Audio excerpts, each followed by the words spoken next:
petite île de paradis au milieu du golfe du Morbihan. Voilà, 17 jeunes qui sont motivés, qui font plein d'activités. Les aventuriers, c'est des garçons de 12 à 15 ans. On a regardé un petit peu ce qui intéressait les jeunes. De quoi on s'aperçoit, c'est qu'en fait il y a une soif d'aventure. C'est vraiment ancré en nous. Dès qu'ils sont arrivés sur l'île, tout de suite ils ont eu une première épreuve, ils ont eu la constitution des équipes, les immerger dans l'action, dans l'aventure Carlanda.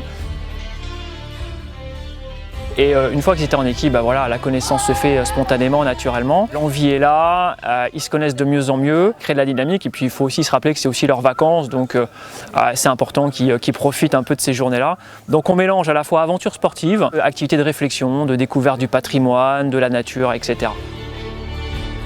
Hier, nous avons eu par exemple une grande épreuve. Les jeunes ont dû explorer toute l'île. Ils avaient des points où aller se rendre en étant pressés par le temps. Ils ont d'abord fait différentes épreuves, puis à l'aide de messages codés, ont dû retrouver l'endroit où nous les attendions pour le goûter.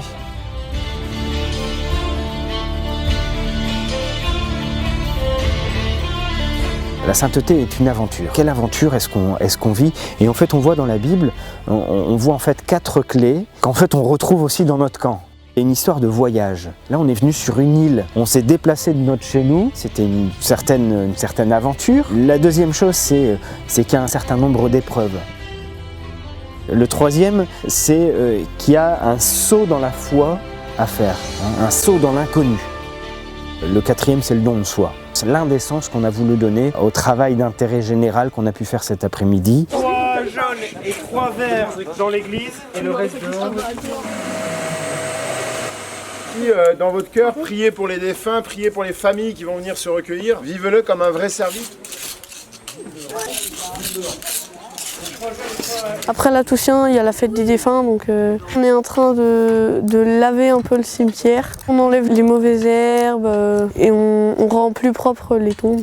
Ce qui m'a poussé à venir aux Aventuriers de Carlanda, c'est en particulier leur site internet. Je me suis lancé dans cette aventure avec plusieurs amis. J'ai regardé l'affiche et j'ai vu qu'on allait partir sur l'île d'Ar. Et j'ai aussi entendu que j'allais avoir pas mal d'amis, donc je suis venue. Et en fait, j'aime énormément ça. Ça permet d'avoir des activités sportives et un enseignement spirituel. C'est très complet, en tout cas on dort bien le soir. Dans le camp, il y a différentes épreuves. Pour avoir le masque de Landa. Quand on remet le masque de Landa en jeu, il y a une nouvelle épreuve. C'est ce qu'on gagne quand on gagne les épreuves. Ouais, c'est-à-dire c'est les jaunes qui vont. C'est un camp d'aventure, c'est un camp qui est intéressant d'un point de vue de ses activités qui sont un peu sportives, ludiques, mais aussi c'est un camp qui est spirituel. Il y a des temps pour tout en fait. J'ai beaucoup aimé qu'on soit que entre garçons parce qu'il y a une autre ambiance en fait. On peut aller plus fort sur le plaquage et tout, c'est bien. Au niveau des fruits, c'est justement de voir cette cohésion, cette émulation. Les intervenants parlent de homme à garçon avec cette fibre masculine qui n'est pas la fibre féminine. Et d'avoir un temps dévolu pour les garçons et un temps qui sera dévolu quand on montera le projet pour les filles. La journée type, c'est lever à 8h. On a une demi-heure pour aller à la messe. C'est difficile parce qu'on voit la table du petit-déj dressée.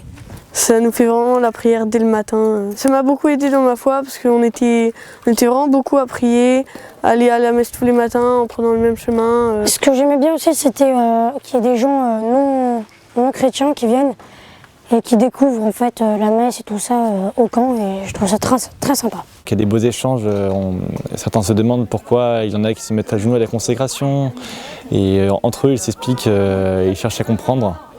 Et là on voit des beaux témoignages de foi aussi. Ce que j'ai vraiment aimé, ce sont les témoignages de toutes les personnes qui nous ont parlé un peu de leur vie. Le matin était dédié à quelque chose de plus réflexif. On a fait appel à 2 intervenants, plutôt chefs militaires et chefs d'entreprise. Et le soir, les intervenants sont des prêtres du diocèse, des jeunes prêtres. C'est vraiment à partir du témoignage, tirer quelques clés pour l'aventure. Qu'est-ce que c'est qu'un engagement? Qu'est-ce que c'est que le don de soi? Qu'est-ce que c'est que la liberté? C'est sympa d'avoir un prêtre qui est tout le temps avec nous, pour si on a besoin de lui, discuter, de parler de quelque chose. Aucun ne se ressemble, ils sont vraiment tous uniques à la fois dans leur caractère, dans leur manière de parler avec nous. J'ai eu un vrai plaisir, notamment au cours des repas, de discuter, de voir d'où ils venaient. Certains se connaissaient déjà, d'autres pas du tout. C'est vraiment beau à voir ces belles amitiés qui se créent.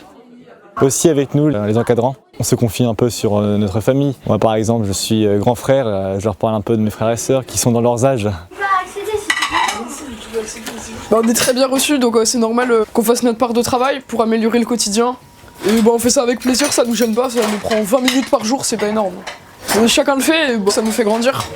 On apprend des choses, on travaille ensemble à la chaîne. Nous, c'est une maison dans laquelle on passe nos vacances avec nous, qu'on a faite pour nos enfants et nos petits-enfants maintenant. On est content de voir que cette ambiance familiale qu'on connaît nous en famille puisse être partagée par d'autres pour, j'espère, modestement leur donner un peu envie de pouvoir aussi créer des belles familles joyeuses à leur tour quand ce sera le moment. Je suis un peu content d'être la mère du régiment. S'il y en a certains qui veulent se lancer dans l'aventure de Carlanda ou revenir, je pense qu'il ne faut pas hésiter, c'est vraiment un très bon camp avec une très bonne ambiance. Les activités, il y en a pour tous les goûts, c'est pareil, hein, les personnes, tout le monde est différent, donc tu te fais forcément des copains et c'est ça qui est génial. Là on part pour le cross, il y a les 3 équipes qui sont au taquet. Allez,